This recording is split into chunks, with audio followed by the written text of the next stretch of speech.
Yo, what's up? My name's Clarence, And I'm DJ Nuna, and you're listening to Up in the Air. a podcast on our thoughts, moods, and experiences on the personal, political, and cultural world around us. Come float with us.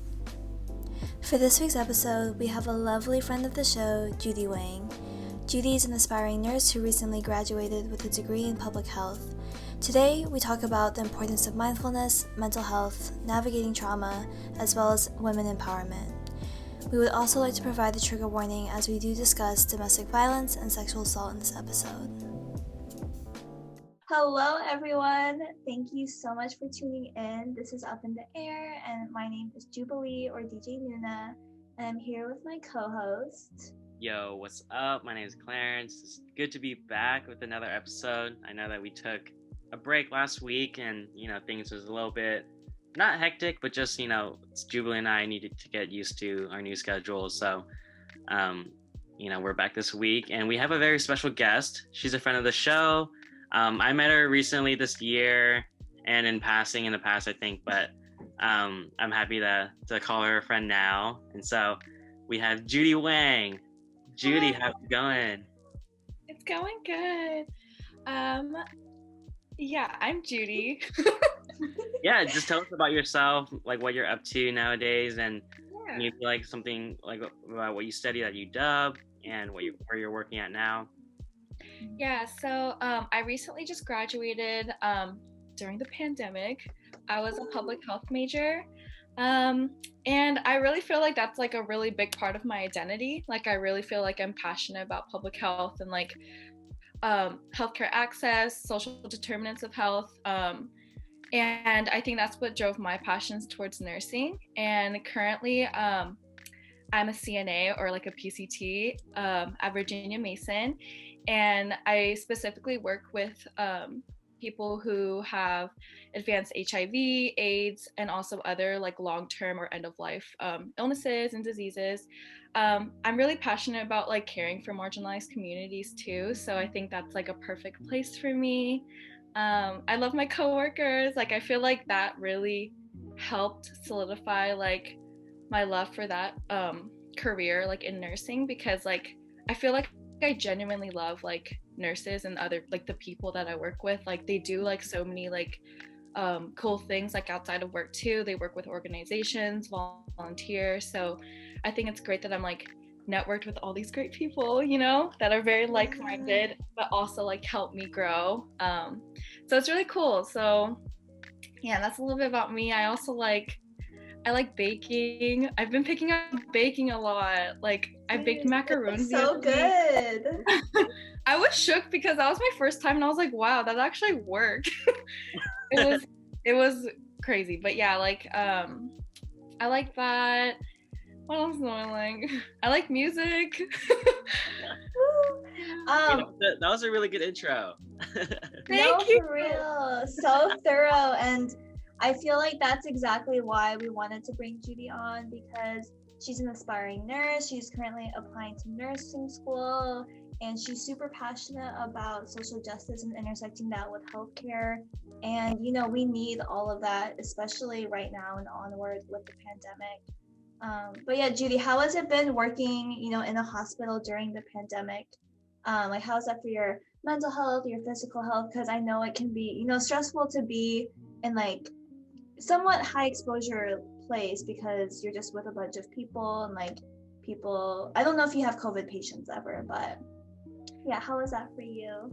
Yeah, thankfully, so I work in an inpatient facility, which has been really good for controlling like COVID and stuff. We've had a couple patients who were like COVID positive, but after 14 days, they've been fine and been able to recover, which is like amazing, and also like our facility has a lot of strict protocols, which is really good. Like it can be like a hassle though, because that requires like a bunch of PPE, and like when emergencies occur, like we have to like still do everything step by step, donning and doffing, like everything has to be like very particular. And sometimes like it feels like we're like there'll be like alarms going off, like bed alarms, and like people are like the call lights are going off, and like it feels urgent, but like you have to like prioritize your health and the other person's health, you know. But yeah, so like if anyone shows any like fevers, any symptoms of COVID, like they have to be on precautions. And yeah, a bunch of people right now at our facility are on precautions, but nobody is like COVID positive.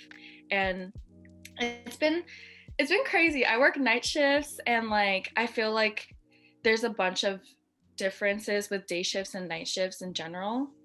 Okay, can you guys hear me? Yeah. Okay. Yeah, and I feel like for like night shifts, it's pretty crazy like in the evenings and in the mornings, because like there's a bunch of tasks you have to do for both of those times. But in the middle of the night, it slows down a lot, and like there's more time to sit. But I feel like it like just takes a lot from your body, because you know it's your time to sleep and like time to rest, so your body's like fighting it a lot. Yeah, so I get really exhausted, and like because my schedule is so flipped, like I really feel like a lot of FOMO too. Like I feel like I'm missing out on the day, and like I'm always active on social media at like 4 a.m. Like I'm always posting at 4 a.m. and stuff, and there's nobody with me. So I feel like it's hard. But like I feel like with the pandemic, it's been better because like nobody's doing anything, so I don't feel like, you know, I'm missing out. So yeah. Sometimes Judie will like text me at like 5 in the morning, and I'm like, why are you awake at 5 in the morning? And then aren't your shifts like 12 hours long? Yeah, so I start work at 7 p.m. and then I get off at 7:30 a.m. Dude, shout out to all the healthcare workers right now. Like that's wild. Yeah.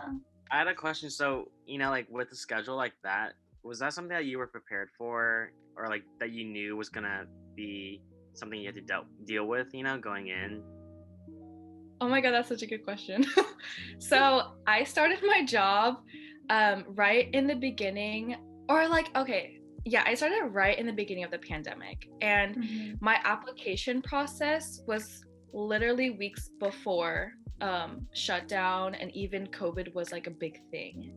And so it was definitely something I was not prepared for. I was going into like, you know, my last quarter of UW, and I was just really hoping to like gain clinical experience, because also nursing is kind of new for me. I discovered my passion for nursing my senior year, and it's really late, you know, like compared to other people, because I was super undecided for so long. Like I didn't know what I was passionate about. Like I didn't even know nursing was an option, really. Like I just never thought of it, you know. And so when I discovered it, I was like, oh my God, like I need to do everything. Like I rushed my whole CNA process. I did that all my senior year, and I got my first job my senior year too. So including that on top of the pandemic was really like just a lot on me.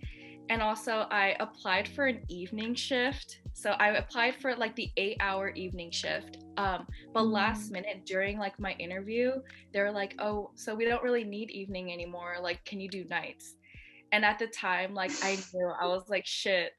I was like, I don't know if I can I don't know if I'll find another job. And I knew I didn't want to work at like a nursing home, like a traditional nursing home, you know, because I just know like burnout is so high there.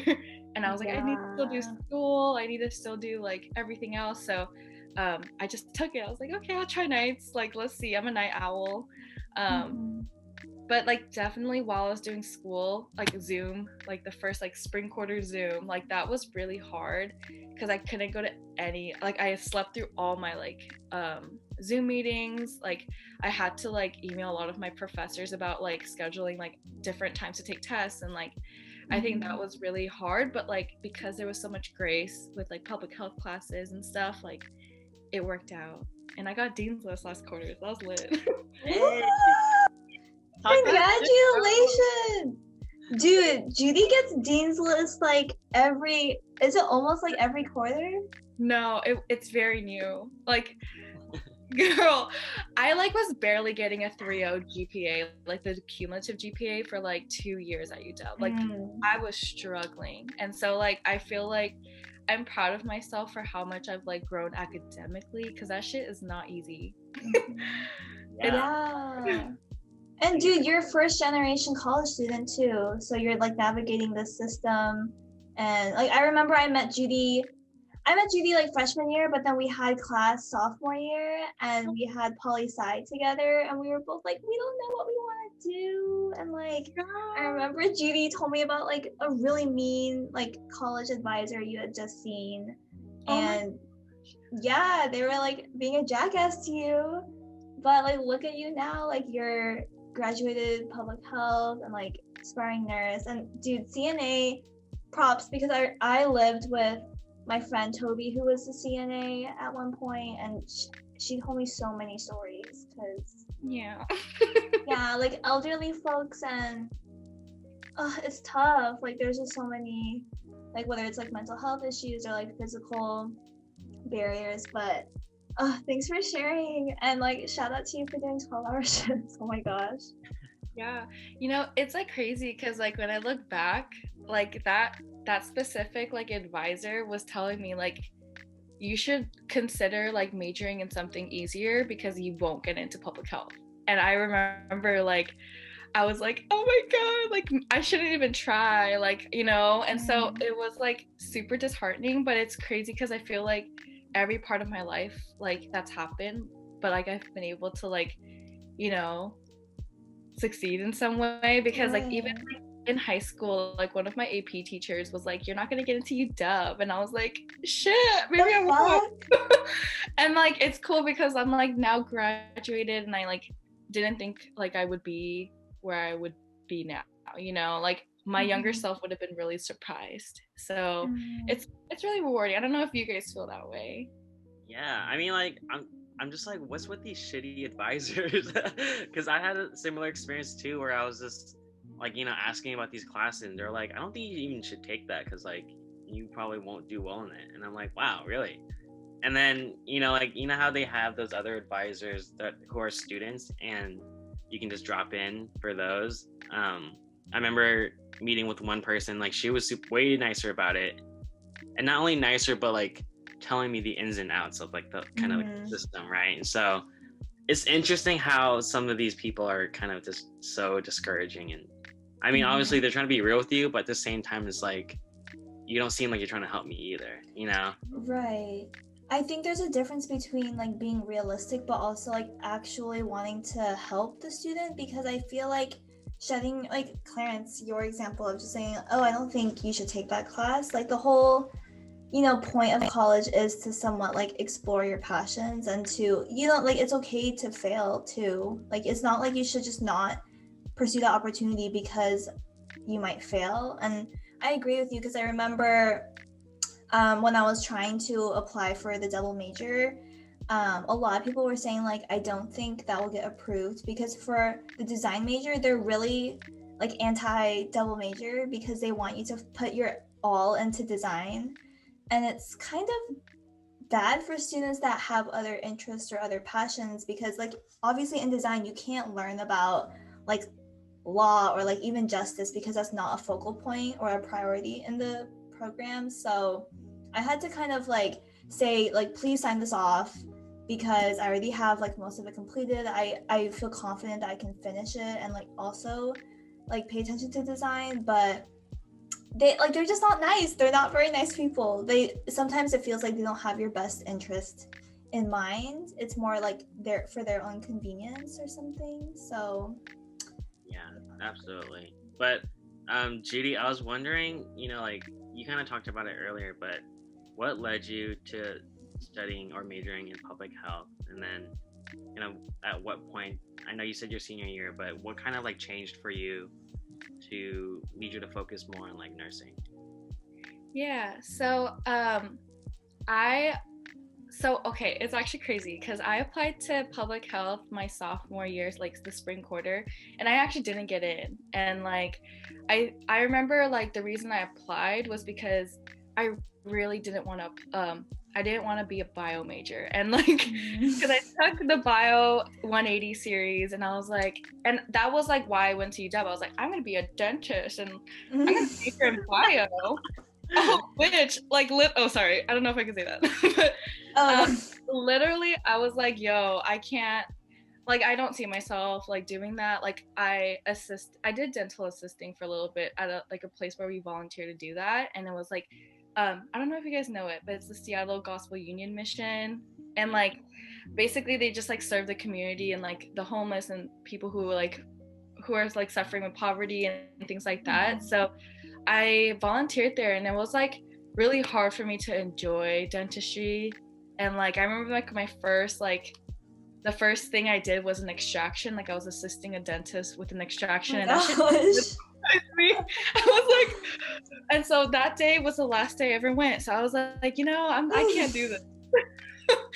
And so then that like sparked like I need to find something different. Like I need to find something I really doing, and like not something that like my parents would want, or like the expectation that I had for myself to like be a doctor, you know. And so I remember like I started talking to people who were in the major, and I've heard of it, and I was like, oh shit. And like people were talking about how like versatile it is. Like you can go to like major in it and go into med school, nursing, you can go into law, you can go into like literally anything, or just public health in general, like health administration. Like so it's super like, it's just like you could just do so much with it that I felt like I didn't have that pressure where I'm like I can only do one thing, which was like bio. I felt like bio is not secure unless you do med school, or like, you know, like I feel like it just gave me so much more options. So I was like, you know what, I'm gonna apply. And I remember that time of my life, like I was not academically like driven. Like I didn't know what I was really passionate about. So it was like everything I wrote about was empty, and you can feel that, you know. And it wasn't till like the fall quarter of my junior year where I reapplied, and like that I felt like was when I was like really like, oh, I was discovering more about myself. Like what am I really passionate about, and like what am I like what like makes me. And I feel like that really pushed like, you know, like me to get accepted, because you know I was basically begging them at that point. I was like, yo, don't look at my grades, like I promise my grades don't reflect like who I am. And like I feel like they're like, yeah, you know what, like you're right. And it's crazy because I remember I actually knew one of the advisors before, because I was an RA that year that I applied, and I was the pre-health RA. So I worked really closely with Liz Schreiber, I think that's her name. And she was one of the public health advisors, and I remember we talked a lot before the application process, and I think she remembered my name, and I think she remembered like the work I did and like things like that. So it was really nice, and I think that helped a lot. Like the RA position too, like helped me learn a lot about, you know, about mental health, about de-escalation, about, you know, everything else that like, you know, Juby knows that you learn in RA training. No, yeah, Judy, I wish that Judy and I were RAs the same year, but I asked Judy like, oh, what was your experience like? Because I know that she wanted like free housing, and like I wanted free housing. So yeah, I think that experience definitely shifts your perspective on, yeah, like what you said, mental health. I think both in our experiences, a lot of students came forward with like their mental health concerns, like more than I expected for sure. Yeah, there's like way more students of concern that I ever thought I would encounter.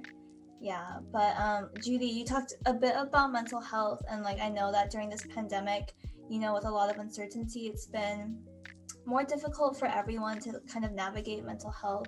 But how have you been like taking care of your own mental health and like self-care during all of this? I know that you were really passionate about like mindfulness and like healing. Like Judy got me my first like stone, my crystal thingy. Yeah. I was like, oh my gosh. No, yeah. Yeah. Okay, so my like journey of healing started before the pandemic, and it was like it was like when I broke up with like my ex, and like I remember that was like a huge wake up call for me to like care for myself and like prioritize like me and like love myself, because I was really lacking self-love and like self-confidence. I was in a really low point in my life, and so I remember like I don't know how, because I think back and I'm like, dang, like you are so strong for doing this, but like I don't know, I like really pushed myself to like see a therapist, because I like finally was like aware of like, oh, you know, I need help, and like I want to like heal, and I want to grow, and I want to like change my life, you know, for the better. And like I felt like I was in this vicious cycle of like, you know, like it was always up and down, but like in the most extreme ways. And so like I felt like I just needed stability. And so I like found a therapist to help me like through that, and I've been with her like to this day. So like for the past like since February. So that's like the past like 8 months.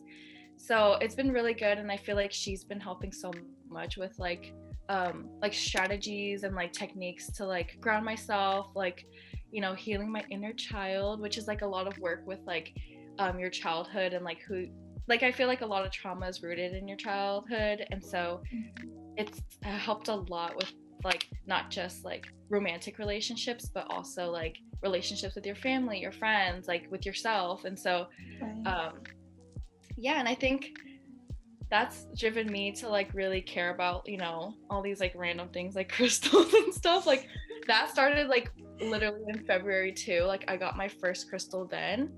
And I feel like it's more of like it helps you like with just like meditating and like manifesting, like, and like prayer, like, you know, that's like huge too, and in a non-religious way too. Like you can just pray just for like meditation and like grounding yourself, and like just kind of talking to yourself too.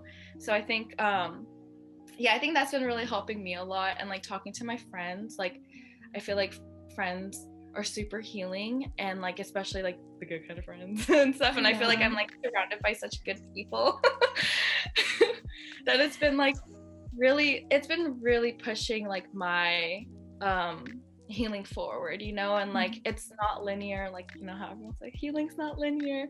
It's really not, because I really find myself like in different moods like every week or even every day. And like, yeah, like, you know, I'm still working on it, you know. Like, you know, I really try to advocate for like healing and like, you know, mental health, but like, you know, I'm not perfect, you know. Like there's days where I will spiral, and like days where I will like lash out at my family, or like, you know, or just be like isolated by myself. But like I feel like the way that I handle things now is a lot like better than it was before, you know. So hey, therapy works, man. Like Yeah. crazy. For sure, because I remember like Judy stopped by the other day and we talked for like 2 or 3 hours.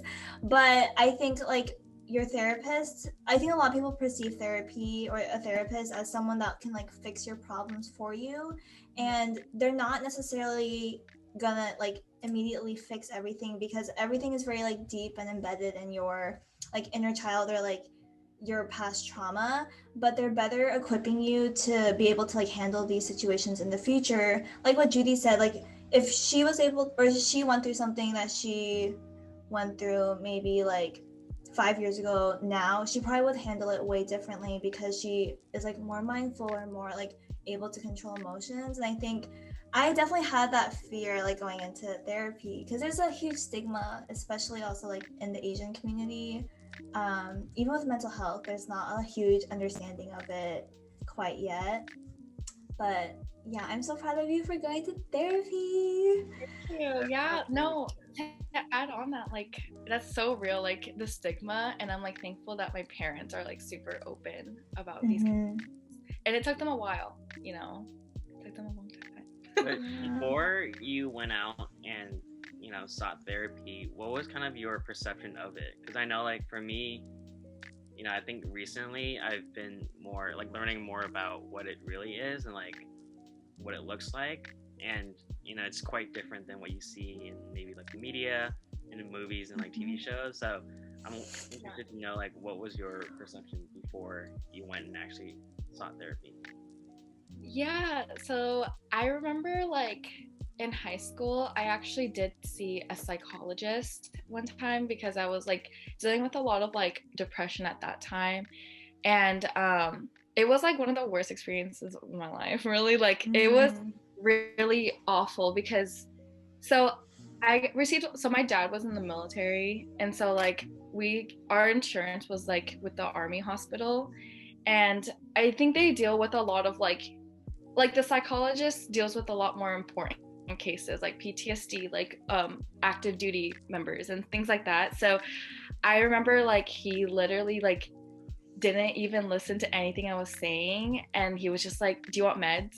And I was like, I was like 17, 16, and it was like, yo, like I didn't want that, and so I remember going into like now like therapy, like I was really nervous for that like same kind of treatment. Like I was scared that someone like would just resort to like medicating me, or like you know what I mean? Like I wanted to do like actual work to heal, like I knew what I was in for, you know what I mean? Like because going back to like what Juby was saying, like it's not easy, and like the therapist won't fix your problems, like you are really doing all the work, and so like you have to do your part, and like you have to do your work, and it's not easy, and that's why I think some people it doesn't work for them, because they're not willing, they're not willing to like actually put in the work to like heal whatever they need to heal. Yeah, like there's a certain level of vulnerability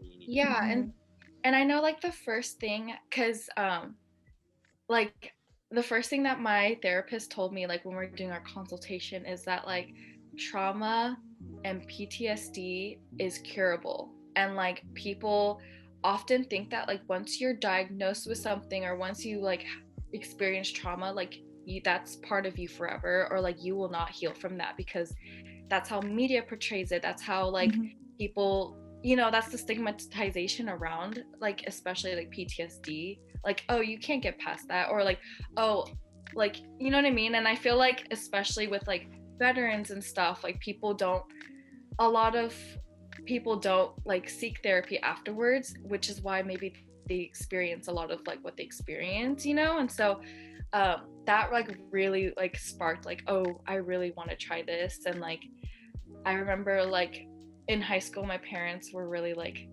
no, like, mental health is not real, like they're like you like that's like bad, and so I think it's really crazy because I wish it didn't have to be like the worst possible thing to happen to you for like parents to listen, Right.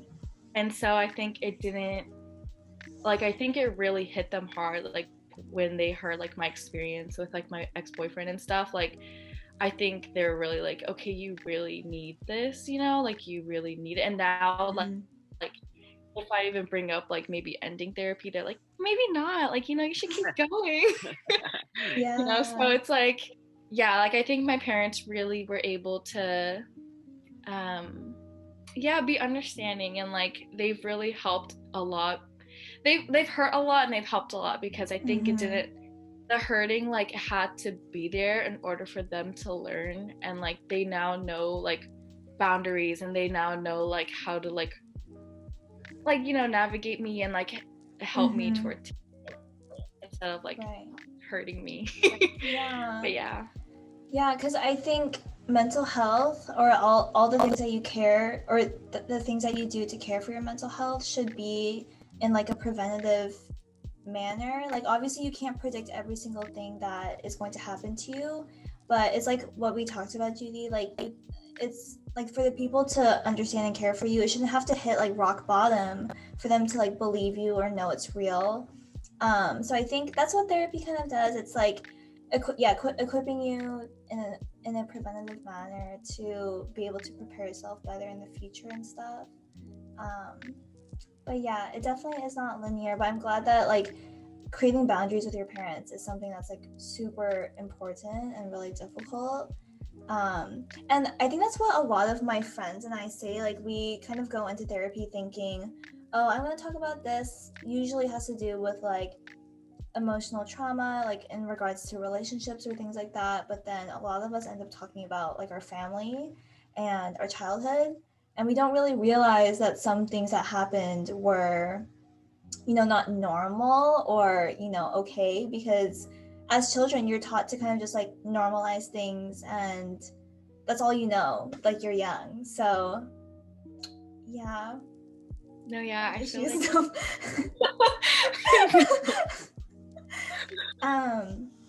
But yeah, Judy, we talked about this beforehand, and we've mentioned it on other, you know, episodes as well. But in this season especially, we've like witnessed a lot of people utilizing their platforms to bring more awareness about sexual assault and abuse. And this has been really important because we need to keep harmful people accountable for their actions. And I know that this has also really shaped like who you are as a person and like your values when it comes to like how caring you are and how passionate you are about women empowerment and safety. But yeah, would you be willing to share a bit about that experience and yeah, kind of like how you've been experiencing that and how it's shaped like your life right now? But yeah. Trigger warning. So yeah, like so some of you guys might know that like I experienced like domestic violence and like sexual assault from my last relationship. And yeah, like I feel like it's definitely one of those things where like it catalyzed a lot of growth in me. And like I feel like I learned a lot about like what accountability and healing is for me, like through that too. Cause like before, I feel like if it's sad because like sometimes I feel like if I didn't go through it, like would I still like see it that way, you know? So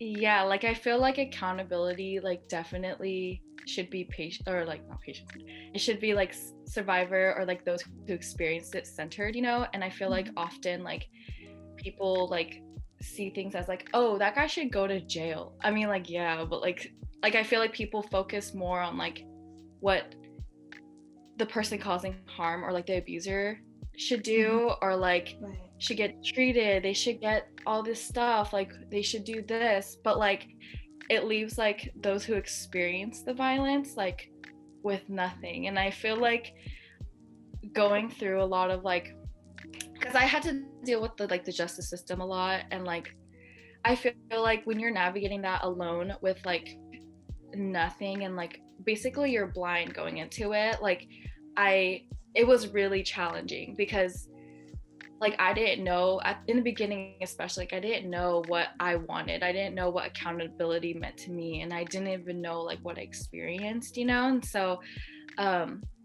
now looking back, like I remember getting super frustrated because it was always like it felt like they were almost like, what's the word, like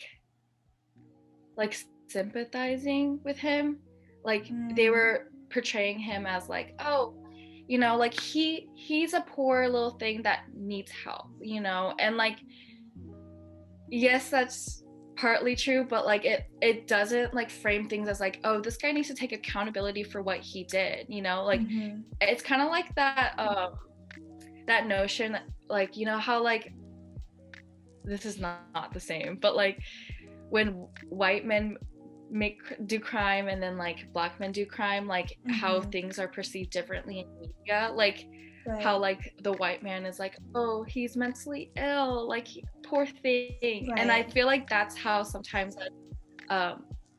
like my abuser was treated like in court. And it wasn't until like I finally like voiced up and like I spoke to the judge, like I spoke to the prosecutor, I spoke to his lawyer, like that wasn't until that happened that they took me more seriously. And I feel like sometimes like most of the time that doesn't happen, like most of the time like people can't speak up for themselves. I feel like I'm very like I don't know, I feel like I don't know how, but like I'm very well versed when I speak, especially to like the judges. Like sometimes like in the beginning, like I was like a horrible mess but like I realized like they don't take you seriously when you're emotional. And it's like, but we have every right to be, you know what I mean? So it's like, Right. sorry, I'm kind of everywhere. But yeah, like, so it's like kind of, it's really hard to like advocate for yourself. And so I feel like I wouldn't have been able to without therapy, you know, and like without doing all that like work and like all that spiraling, all that hurt, all that trauma. Like, I don't think people realize either that like at the time I was advocating for myself, it's been over a year since like his first arrest.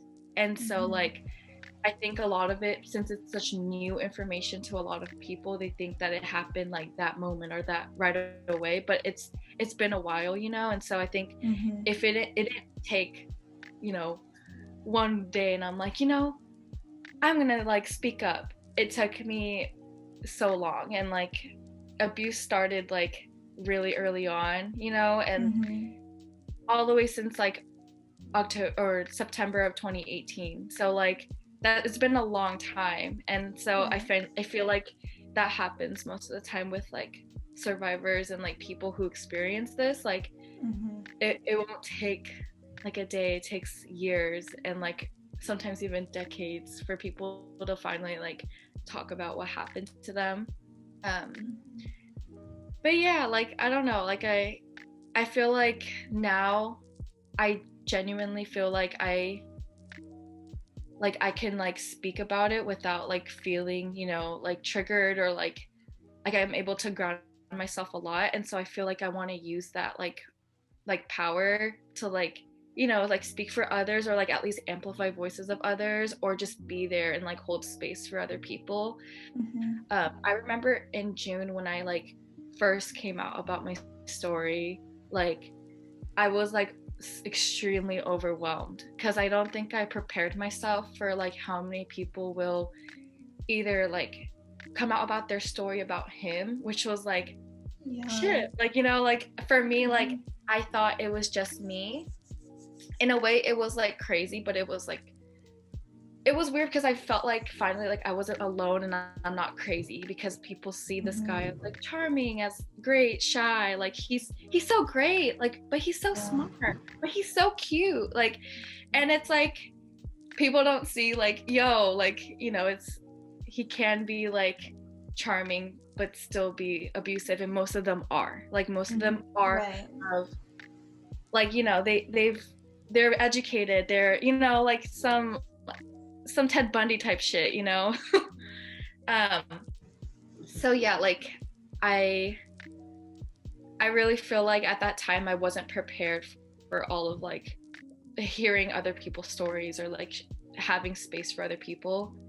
And so I think really like now I know, like, you know, when I speak about it or like when I want to like talk about it, like I should be prepared for like those kind of things and like really like ground myself and like know my boundaries within myself, because like sometimes I feel like I have like a complex where I like want to help people, like, but to an extent where I'm like, yo, like I really, that's like really hurting me right now. So I think that was super hard, like creating those boundaries like with other survivors or other people who experienced like abuse.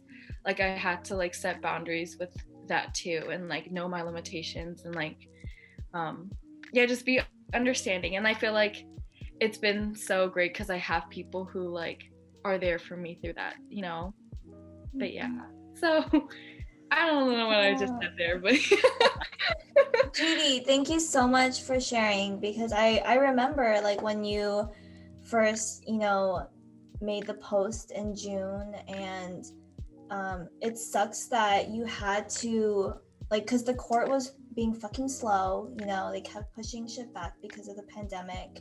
And like what you said, I think it's ridiculous that you have to be like what is the word, not kind of contained when you're speaking to the judge for you to be taken seriously, because of course like you have every right to be hurt and to be, it's so painful having to like recall, you know, your memory like in front of people and in front of him as well. And also facts about the whole like charming thing. I think it's ridiculous that people like defend abusers and sympathize with abusers with like the minimal interactions that they've had. And it's kind of wild to see how many people like question like whoever experienced it, like what evidence do you have, or like what, like I don't believe it, you know. So I think it's just, you've been through so much, and even like sharing on the podcast, like we're so thankful for you to be able to talk more about that. But I don't know, the whole system is just so fucked up. Like it makes me so mad. Yeah, and it's crazy because like the first like arrest, because he's had like 2 arrests, like, and multiple police reports pending, and so like yeah, like I feel like it's crazy because it's been like, so June 12th of 2019, I think that was the day where he got arrested, and we're still on that case as of today. Like the court hearings in October 12th, I think. And like for me, like it's really tough because like I'm so over it, you know. Like I'm just like, God, like I really don't want to like have to deal with it, like because I don't have a lawyer, I don't have any of that. It's like the state prosecutor, and I feel like most of the time like things don't happen unless I'm speaking, and I feel like I am the lawyer. I am like the person that's doing everything. So yeah, it's really tricky, and like I don't even know, like I don't know anything. I don't know my rights. I don't know legal stuff. Yeah. So I just be saying whatever I want to say there. So yeah, like so if like, I don't know, I feel like the legal system is awful and the pandemic makes it worse. So that's hard. Yeah, I mean, it's super hard to navigate that system like alone, you know. And I'm sure you were doing like research on your own. Like I feel like a lot of the terms that they spit out at the beginning of a hearing is super confusing, you know. So. And like the last court hearing, they were like, objection, and I was like, whoa, it's like, it's real. Damn. No, like I recently went to this like Know Your Rights training, and it was wild because it was hosted by a lawyer, and he was just saying like the police like don't want to fucking help you. Like they don't have your best interest in mind. Every single thing that you say will be held against you. And even like the police that like made the arrests with, you know, your ex-partner, like they were not, you know, trained to be well equipped to respond to that situation, to like take care of you, Judy, to like make sure you felt safe and stuff like that. So the entire system, like the police, the law and policy, like the policy maker is like, it just needs to be abolished. Like it needs to be Okay. Also, I just want to say, like, fuck you to police. Like, they're extremely unprofessional. They're awful. Yeah. And I had the worst experience with them. I reported that shit, and it's still, you know, they don't care. Like, they don't, accountability, like, for them, it doesn't exist. So, like, really, like, fuck the whole system. Like, get them out, you know, like, I really... Oof, yeah, like the least that it's hard because I'm like so much different. Yeah, like the least that UW, like the very bare minimum that they could do is like remove the harmful police, because as of right now it does not look like they're going to divest or disarm UW PD. So the least they could do is like respond to the reports that are being made about certain police, because they're still there and they're still, you know, on campus, and they still have access to the students. And I think that's what accountability is. And like Judy, you kind of mentioned about like justice means so much more than having the abuser be jailed or like be charged, because there's like a lot of things that they still have the privilege of being part of because people defend them and because people allow them in certain spaces. And I think accountability looks like removing their platform, like not allowing them to have access to like vulnerable people or women. Like don't allow them in like these club spaces or and just like communities with a lot of women or people that they tend to target. I think that's kind of what accountability looks like, and I think that's like what our individual role is as like witnesses or like bystanders or as friends. Like we have to do our part to like stand with whoever is experiencing that. And it's just like not your role to like what do you gain out of sympathizing with the abuser or like following them? I don't know. It's just like it's like the small things at this point that really make a space safer for people.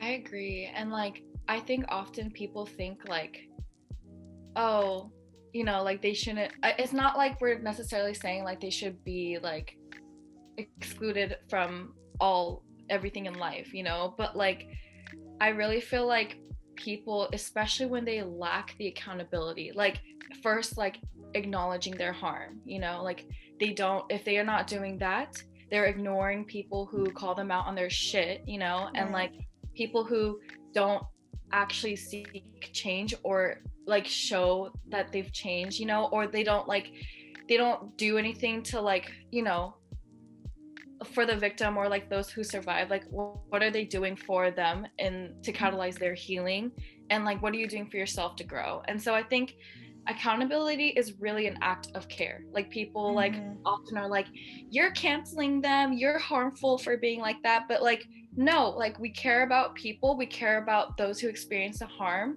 and we also are caring about them for wanting them to change and wanting them to be better so that they can be part of these clubs, they can be part of society, they can be like, you know. And the thing is, they are, but they just lack the accountability, which progresses that cycle of harm and abuse and control and power. And so I think people are always like, oh yeah, you know, you're bad for canceling them. Like I've had so many like friendships that ended and like people I've unfollowed because like they lack accountability for like the harm they caused. And like, you know, I feel like, you know, fuck a friendship that like, you know, people can't do that, you know. So I feel like there's nothing to lose like with deplatforming or calling out people on their bullshit, you know, because if they don't like receive it in like the best way to grow, like that shows a lot about their character. That's so true. I hate when people mix up cancel culture and deplatforming, because I feel like cancel culture is not sustainable. It doesn't actually lead to any accountability for the most part. And I think like it's like a temporary fix. Like most people that are canceled still have their platform, and they still, you know, they still have their followers, and they still have like the fame, or like whether it's like someone that has like a really really big platform or someone like in our circles. But I think I don't know, I just don't even think cancel culture can be applied to like abusers or people that have committed sexual assault, because I just think it's so different. And I also think it's kind of degrading to whoever is experiencing that, like to be minimized, like, oh, it's canceling them. Like, no, it's literally removing them from spaces, because it's not safe. And I don't know, like as like a woman, like I don't want to be in a space knowing if someone harmed someone else, right? Like I don't feel safe with that. So it's crazy because like I like shared all this stuff, and I feel like people know like what I went through. And it's crazy that some people like have the audacity to be abusers and be like, I hope you're healing. Like, you know, and I'm like, yo, you literally like I don't know. So it's just weird. I don't know. Like, and that's scary because I'm like, I don't know, like who are abusers, or like who's, you know. So yeah. And I think that I feel like society has like hella normalized or like redefined what harmful behavior looks like, because at this point, like I think I remember hearing someone said like, oh, they just groped someone, like it's not that bad, it's not like rape, or it's not like violence. And it's like, we shouldn't be normalizing that behavior at all. Like even like predatory like language or like advances, like that should not be acceptable behavior in any way, shape, or form, especially like if it's in like a space like a club where you're supposed to be having fun and like be safe at the same time, or like in a workspace or in a friend group. I've heard that so many times of like people, like it's your friend, you're supposed to feel safe with them, but they're predatory. So oops, I think my Wi-Fi went out. Okay, But I don't know, it's just really infuriating to see people like justify people's actions, like, oh, like they were drunk or like they were blah blah blah. So I think like having those values as you fuck, sorry, I like hella spaz out. Like I think it's unstable. Where did I stop? But yeah, I just think like as an individual, it's like your responsibility to like keep yourself accountable, and like your friends need to reflect your values. Yeah, So. and we talked about that. Like you're a reflection of your closest friends, and I feel like that's really real. Seriously, if anyone has harmful behavior, I'm just like, you're fucking cut. You're done. But Judy, I wanted to ask you, because I know you've gone to therapy and you talk about mindfulness, and you gifted Jubilee a crystal. But I want to know, like, kind of what sort of things do you do for yourself to help you like de-stress and like deal with these times that are obviously very taxing on your mental health and like your daily life too, because you're balancing this these tough hours for your job and in the middle of a pandemic, while you were talking about going to these court hearings and stuff like that. Like, what do you do on your own time in addition to therapy to maintain your mental health? Yeah, that's a good question. So for me, I like allow myself to rest, and I think that's such a like small thing to people, but it's huge. Like I feel like especially with our society and stuff, like rest seems like such a negative thing, and like sleeping all day seems like so lazy or like whatever. But like I feel like you should really give yourself grace and like let your body rest and your mind rest, like. And yeah, I feel like that's like what's really been helping me. Like if I'm tired, I'm gonna sleep. I mean, unless I have work, but like like but you know what I mean, like I let myself rest. And like if I have like something due, or like because I'm taking a class right now too, things like that, like I really try to like time manage so I don't get stressed like beforehand, or like I don't pile things on at once, and it's really hard to do because it's easy to say, like time manage, like rest, but like I've been really training myself to like think differently like about things, because I was super like anal and super like, oh, I have to do things this way, like I have to do everything perfect, like I have to be working, I have to seem productive. But like I've been really, especially like post-grad life, like we have this time, some of us have the privilege to have this time to ourselves. So like I've been really like, when I have the time, like I rest. Also like I feel like I do a lot of just like sitting and like not thinking about anything, like just meditating. And like, but like being really like like let myself like just relax, because you like sometimes you could rest your body but your mind is everywhere. So I let myself like really just like think about nothing if I have to, and that's really hard for me. So like I use like apps like Headspace and stuff like to really help me like get to that point. Or I even like listen to like frequencies, like sometimes that's really helpful too, because there's just like frequency on like Spotify that I listen to. But yeah, I'll let you guys know what that is. And also like I go on walks a lot, like because I don't like see the sun a lot, like in the evenings, like if it's a little sunny, like I'll go on a walk. Like I live near the Gilman, so I walk on that. And the bikers are always like, but I'm like, I can walk. Like but yeah, like I stay off to the side, but still and yeah, like I think breathing has helped too. Like sometimes I forget to breathe, especially when I'm caught up in the moment. Like literally letting yourself breathe 3 deep breaths, and like somehow that really helps. And I don't know if anyone else feels this way, but like sometimes at night I get really like sad or lonely, and like if you hug yourself like this, like that helps so much with just like making yourself feel like someone else is hugging you, or like patting your head, like, oh, it feels so nice, like pat your head like this. It feels so nice. So doesn't it, like, I feel like that's really helpful, like just like honestly caressing yourself, like making your body feel safe with touches, because I feel like that's something hard, especially like after sexual assault. Like I think like trusting like yourself, and like that's really been helpful too. So and also something me and my therapist do, like when I feel like I'm going through a lot, like, or like I'm thinking too much, or some kind of trauma is re-arising, I imagine like a box, and I just literally physically feel like I'm putting that thing in the box, closing the lid, and saving it for when, or like the opening that box later on with my therapist, you know, to help ground myself. And like then I start thinking about like my special place, and like we create this special place, and it's like the place where I feel the most like relaxed and the most like grounded and at peace.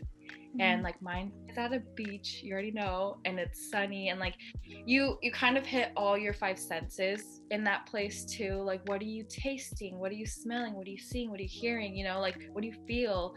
So that's like a good technique for me too. Like if I feel like super like angry or sad, like any like intense emotion, like I'll try to do that, you know. And it's hard, it's really hard to like teach yourself to do that. And sometimes like I have, like sometimes I react and then I do it, but then like it's better to like, you know, stop it from furthering your spiral. Like practice it regularly too. Yeah, like practice it like all the time, like even if you're not triggered or something, like, you know, it's always good to just like wind down really. And I've also watched a lot of TV. Like, you guys should watch Pose. Like, that's such a good show. I love Pose. So good. And also Ratchet is really good too. Ooh, is that on Netflix? Yeah. Shoot, I need to check that out. But those are such good tips. I feel like it's really important to make it like habitual and not just like when it gets really bad, right? Like what you said, not only doing it when you're like triggered or feeling like a wave of sadness, like just doing it just cause. And I feel you. I feel like even I was talking to Clarence about this, but like even when I'm like showering, it's something that I used to look forward to, because it's like, you know, in the pandemic, you kind of look forward to like the more mundane, like small activities of joy. But I was like, I can't even like be at peace when I'm showering because I have so many thoughts, and like it feels so loud. So I think like going on walks is really nice, like meditating, like making sure your space is somewhere that you feel like clean and safe. Because I don't know, like sometimes my room is a reflection of like my mind. I'm just like, how does it get so messy? Like I'm just sitting at my desk and sleeping. But yeah, that's super important. Yeah, thank you so much for sharing all those gems. I feel like a lot of this, you know, it's like a lot of some of the things that you mentioned are things that you could easily do and that you kind of take for granted. But I'm happy that, and to hear you kind of justify why you do the things you do and like how it helps. I think that's really helpful for our listeners, and you know, for them to try it on their own, especially the hugging one. I think I like this one. Yeah, right? Especially like I think with the pandemic, like we don't spend a lot of time alone. Oh yeah, this too. Oh my gosh. I'm so derived of like physical touch from like my friends. Right? So I feel like because we're so deprived, like we should do things like this. But I also want to say, like, I am not a professional and like I am not like the queen of mindfulness. I have a lot of issues. So yeah, like I don't want it to seem like I have the answers or like I'm better than everyone and I'm so mindful. Like nah, I'm great. Like, you know, I got my shit, like, and I feel like it's helping me, and these are just the things that helps me. So yeah. Right. Like everybody functions differently. Everyone has their own trauma and their own shit that they're dealing with. And yeah, I think what Judie said, like healing is not linear and it looks different for everyone. But yeah, disclaimer, we're not professionals. Unsolicited advice. Like every single episode, Clarence and I are like, listen to us give you like unsolicited advice that we're not really like, you know, we don't have the expertise, but we try our best. So.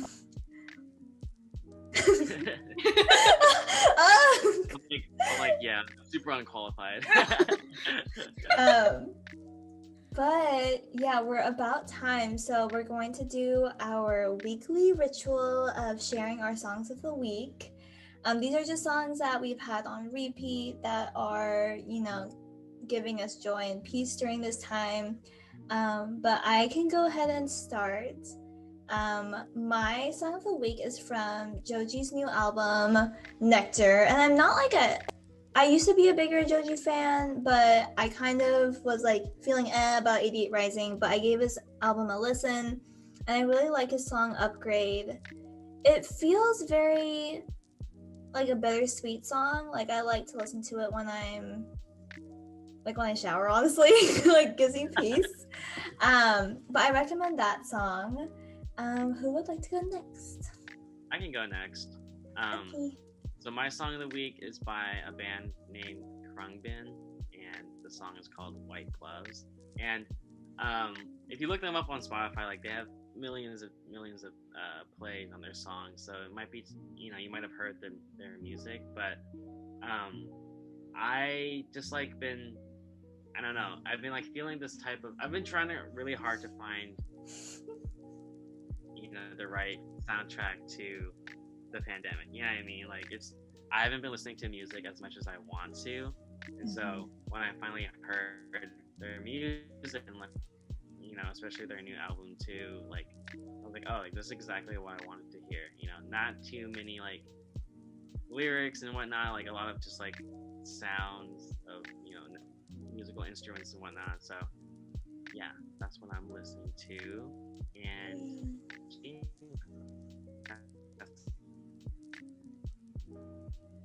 aaimresources featuring Summer Walker. I just think it has nice vibes. And it's nice to listen to when I'm driving and stuff.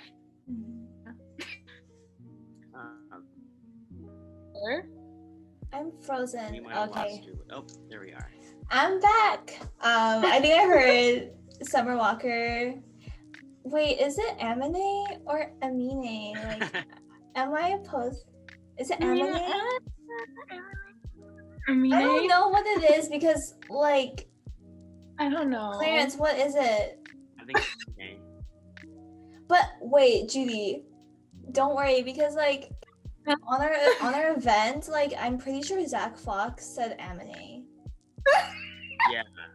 Yeah, Zach Fox definitely. Anime.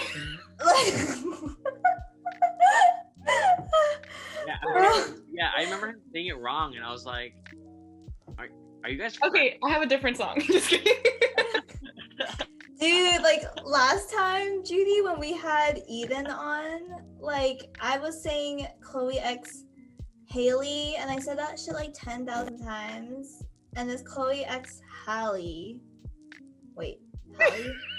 But I was oh my gosh, I'm so sorry. But I guess it's Amine, but we might need to double check. We need a fact check on that. We might need to fact check, but Judy, thank you so much for joining us. Honestly, you brought so much joy and honestly peace during this conversation. I know that lots of people listen to this when they're working or while they're driving and stuff like that. So everyone listening, we hope that this really challenge your perspectives on what your role is in certain situations, especially when addressing harmful people and harmful behavior. We might have a list of resources too, just to follow up, so that y'all can access that. But thank you again, and we will see you all next week. Thank you. Bye. Bye.